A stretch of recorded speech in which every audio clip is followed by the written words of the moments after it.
après avoir défini les vecteurs sous forme algébrique, avec des coordonnées dans le plan cartésien, l'étape logique, c'est de vouloir faire des opérations sur ces vecteurs. Donc, la première opération qu'on va voir, c'est l'addition. Alors qu'avec les vecteurs géométriques, on devait y aller avec les méthodes du triangle, pour ensuite utiliser la loi des sines, la loi des cos. Dans le cas des vecteurs algébriques, ça va être beaucoup plus simple. Ce qu'on dit tout simplement, c'est que lorsqu'on a les deux composants d'un vecteur, U, les deux composantes d'un vecteur V, nous allons, pour les additionner, tout simplement additionner les composantes, donc en X ensemble, les composantes en Y ensemble. Donc, dans mon exemple, on a le vecteur 4, 1 et le vecteur 2, 3 que j'ai illustré dans le plan cartésien ici. Eh bien, la définition, qu'est-ce qu'elle nous dit? C'est que U plus V va être 4 plus 2, donc la composante en X de chaque vecteur, et 1 plus 3, composante en Y de chaque vecteur, ce qui nous donne 6, 4. Regardons ce qui se passe au niveau graphique. Donc, si on regarde l'intuition qu'on avait là, par rapport au vecteur géométrique, si je veux faire une addition pour des vecteurs qui ont la même origine, je pourrais soit utiliser la méthode du parallélogramme ou déplacer mon vecteur V, chose que je fais ici, pour appliquer la méthode du triangle. On s'assure que la longueur et l'angle ne changent pas, donc les deux vecteurs sont équivalents. Mon vecteur qui est ici, mon vecteur V que j'ai déplacé, me permet ensuite d'appliquer la méthode du triangle pour faire l'addition de façon géométrique. En temps normal, pour trouver la longueur du vecteur que je viens de tracer ici, qui est U plus V, il faudrait trouver les angles, soit des cos, soit des sines, etc. Alors que là, on dit, il faut vérifier que la composante en X du vecteur U plus V, c'est la composante en X du vecteur U, qui est ici, plus la composante en X du vecteur V. Et au final, la composante est bel et bien de 4 plus 2, 6. Alors qu'en Y, si on prend la même réflexion, on avait ici 1 additionné à 3, 1 plus 3, on va bien avoir un accroissement vertical total de 4. Donc, au lieu de devoir faire un dessin à chaque fois, de calculer nos angles et utiliser les cas sur les sines, on a tout simplement appliqué la définition qui est ici. Par la suite, lorsqu'on est dans R3, le principe pour les additions est le même. On peut vraiment généraliser. Chacune des trois composantes vont s'additionner entre elles lorsqu'on va avoir un vecteur résultant U plus V. Donc, dans l'exemple, on me demande de faire une addition, mais il y a aussi une soustraction, puis il y a aussi des multiplications par un scalaire. Donc, l'idée derrière la soustraction est la même que pour les vecteurs géométriques. Soustraire, c'est additionner l'inverse. Donc, lorsqu'on va soustraire des vecteurs, on va additionner l'opposé. Et la multiplication par le scalaire va s'effectuer en distribuant, si je peux dire, là, le scalaire K à l'intérieur de chacune des composantes. Ce qui fait en sorte qu'on va effectivement jouer sur la longueur, la norme du vecteur, sans changer sa direction et son sens. Donc, ici, l'opération U moins 2V plus 4W, si on doit effectuer ça, on va d'abord réécrire mon vecteur. 2 fois moins 2 fois V. Donc, 2 fois V, ça va nous donner 6. 0 fois 2, ça reste 0. Moins 2 ici. Plus 4 fois W. Donc, 4 fois 2, 8. 4 fois 9, 36. 4 fois moins 3, moins 12. Ce qu'on pourrait faire ici, là, la soustraction, je vais mettre un plus et mettre un moins devant chacune des composantes. Ça va donner exactement au même que de faire 1 moins 6 ici. Okay. Donc, je répète, là, si j'avais multiplié par moins 2, au lieu de multiplier par 2, j'aurais eu un plus ici. J'aurais eu moins 6 à l'intérieur. 0 moins 0, ça fait moins. J'aurais eu plus 2. Donc, vous voyez, j'ai changé la soustraction par un plus parce qu'à l'intérieur, j'ai changé le signe de chacune des composantes. Ce qui va faire en sorte que nous aurons comme résultat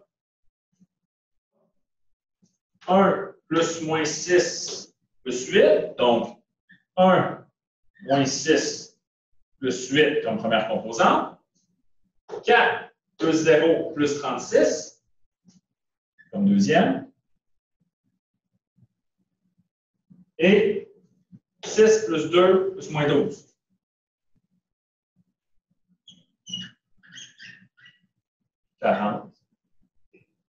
Moins 3.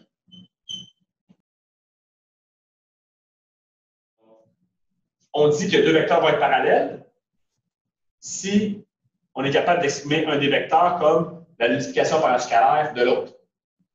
Au A, par exemple, si on veut vérifier si U et V sont parallèles, on doit on doit vérifier s'il existe une valeur de K pour laquelle le vecteur 6 moins 9 s'écrirait comme le vecteur 2, 3 multiplié par un certain scalaire K. Si c'était le cas, ça voudrait donc dire que 6 moins 9 serait égal, en quelque part, à 2 fois K et 3 fois K en Y. Remarquez qu'il y a une seule valeur de K, il y a un seul scalaire pour la composante en X et en Y. C'est ce qui fait que ça reste parallèle. Donc, il faut que le même K satisfasse les deux équations qu'on vient de créer. Donc, il faut que 2K, il faut trouver un K pour lequel 2 fois K donne 6 et pour lequel 3 fois K donne moins 9. Est-ce qu'il y a une valeur, un nombre réel, qui respecte ces équations? La réponse, c'est non. Parce que ça ici, ça implique que K vaut 3, alors que ça implique que K vaut moins 3. Donc, comme les deux valeurs de K ne sont pas les mêmes, ce n'est pas parallèle. Donc, la réponse à la question, U et V ne sont pas parallèles. En B, on me demande de trouver si U est parallèle à W. Donc, pour y arriver, même principe, on va prendre nos deux vecteurs et on va voir s'il y a un cas un scalaire qui fait en sorte que lorsqu'on multiplie, nous donne le vecteur U. Donc, 6 moins 9, est-ce que c'est possible de trouver une valeur K telle que l'équation ici est vraie? Donc, est égal à moins 10K, 15K.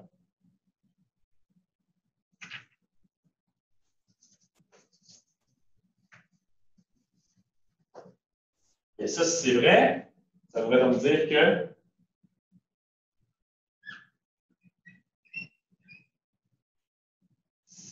doit être égal à moins 10K et moins 9. Donc, on essaie de trouver une valeur de K. Et ici, dans ce cas-là, on va pouvoir confirmer que ça fonctionne. K va être égal à moins 6 dixièmes.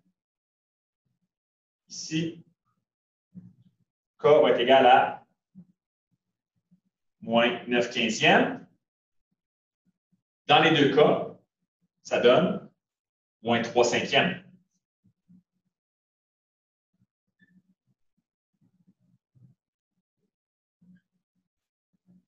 Donc, étant donné que le vecteur U est égal au vecteur W fois moins 3 cinquièmes, on peut donc dire que U et W sont parallèles. Pour la suite des choses, ça va être important de déterminer la norme, la longueur d'un vecteur.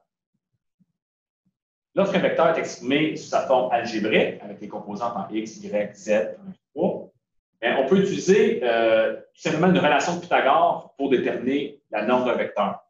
Donc, ce que vous voyez ici, la définition qui nous permet de calculer la norme d'un vecteur U en R2 ou en R3, donc en 2 ou en 3 dimensions, c'est tout simplement, ça découle de la relation de Pythagore. OK?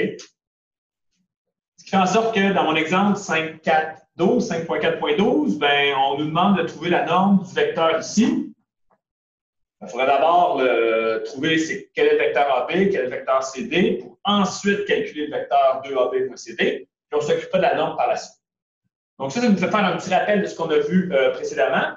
Le vecteur AB, ça va être, donc comme on termine en moins 2 en X, on termine en 2, pardon, on va faire 2 moins 5, et la composante en Y, moins 2, moins 1. Donc ça nous donne le vecteur moins 3, moins 3, moins 3. Par la suite, le vecteur CD. Donc, le vecteur CD, on va faire 8 moins 4 en X et en Y, 1 moins 0. Ce qui nous donne 4, 1. On veut ensuite évaluer 2 fois AB moins CD. 2 fois AB, ça va nous donner moins 6, moins 6, moins le vecteur CD.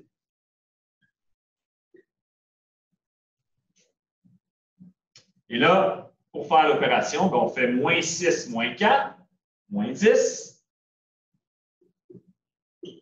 Et moins 6, moins 1, moins 7.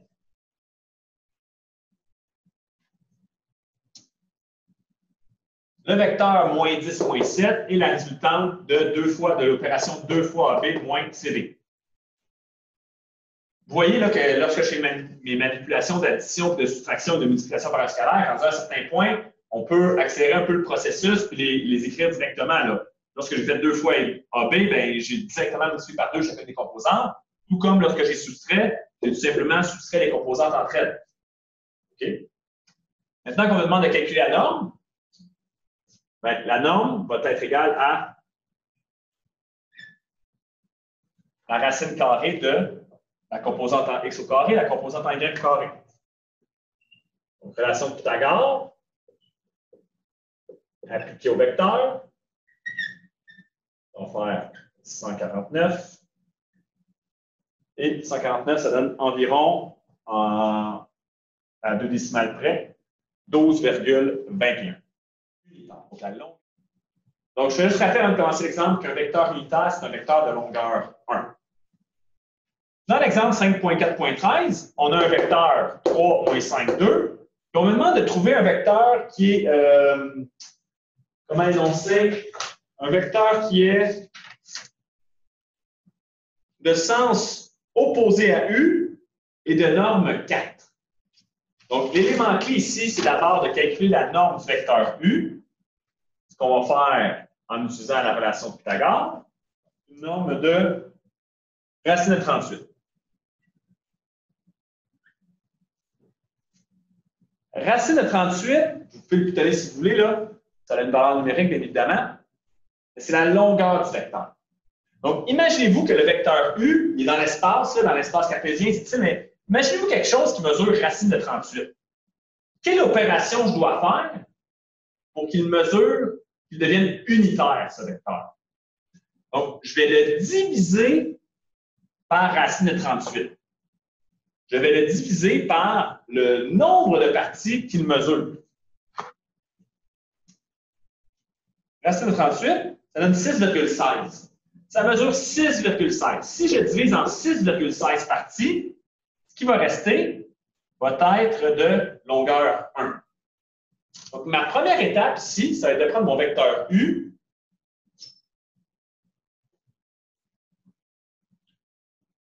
et de multiplier par un scalaire qui est de 1 sur racine de 38. En faisant cette opération-là, vous pourrez vérifier si vous voulez, nous allons obtenir un vecteur unitaire. Ça, c'est un vecteur de longueur 1. Vous pouvez vérifier si vous êtes sceptique.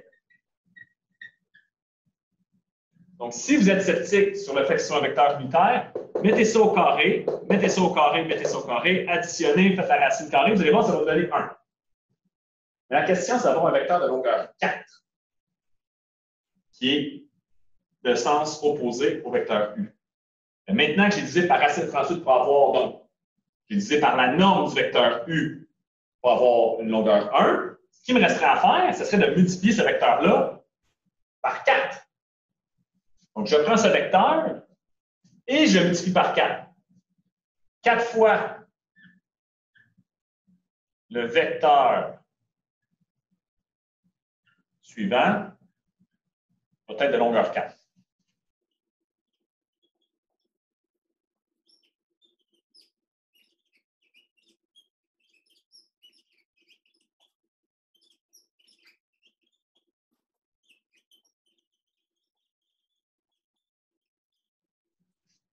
Donc, on a fait 2 étapes, alors qu'on aurait pu en faire une seule. J'aurais pu faire 4 divisé par racine de 38 comme scalaire, ça aurait fonctionné.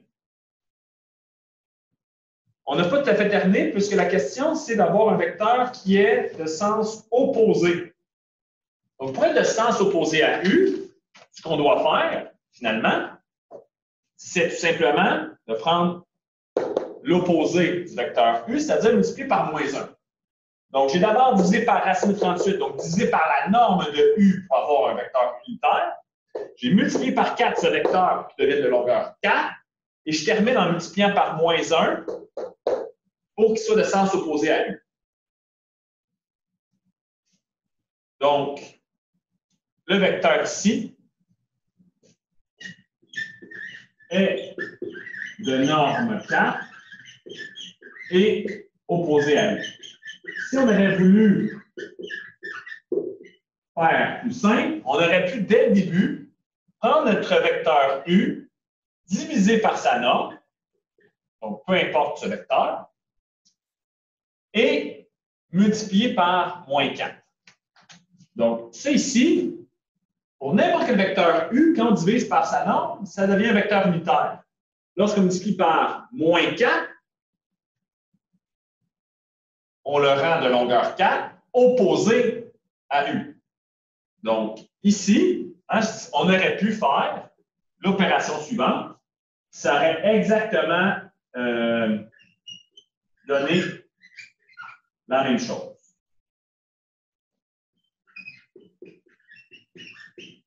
Donc, que vous écriviez ça ou comme ça va exactement donner la même chose. Vous pouvez valider en mettant ces valeurs-là au carré, en faisant la norme, que ça va bel et bien donner 4.